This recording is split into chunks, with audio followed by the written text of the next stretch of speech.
What if I told you the sounds you're hearing right now are controlling your mind? The music you love, the radio you listen to, even the silence between, it's all part of a plan that's been unfolding for nearly a century. And the truth, they don't want you to know. But how did this all start? According to a theory, an insidious plan was set in motion back in the 1930s. And yes, even Hitler was involved.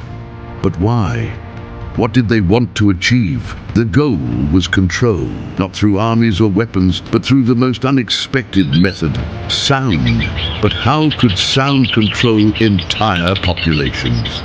In the years between the world wars, some of the most powerful families in the world, Rothschild, Rockefeller, along with the US Navy, began experimenting with sound frequencies. Why sound? Because they discovered it could control not just emotions, but thoughts. And that's exactly what they wanted. Their secret studies revealed that different sound frequencies had different effects on the brain. Imagine sound waves so powerful they could make you depressed, anxious, or even compliant without you ever realizing it. Nikola Tesla, the genius inventor, once said, "If you want to understand the secrets of the universe, think in terms of energy, frequency, and vibration."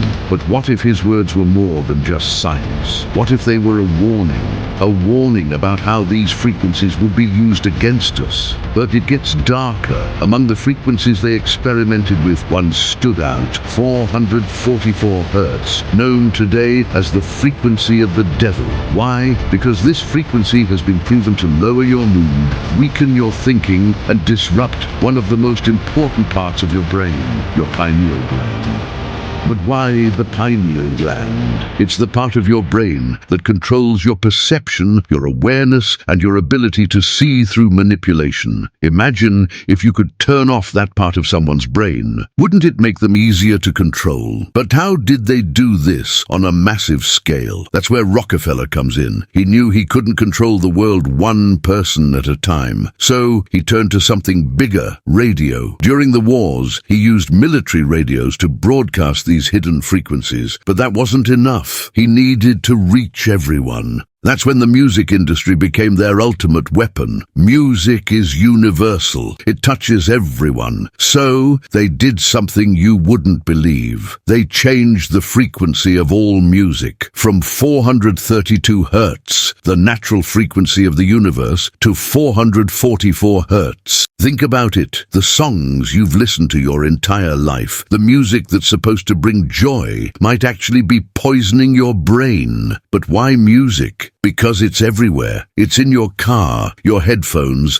even the movies you watch. You can't escape it, and the worst part, you never even noticed. For nearly a century, these sound frequencies have been altering our emotions, our decisions, and our very perception of reality. But don't just take my word for it. What about the artists who've spoken out? One famous rapper discovered the truth and tried to warn the world. He spoke out about how sound engineering was being used to control minds. But what happened next? He was shot and killed. Coincidence? Or were they silencing him before the truth got out? What's the point of music? Niggas don't know. It's not always to have fun. Sometimes it's to help people find themselves, because music is frequency programming.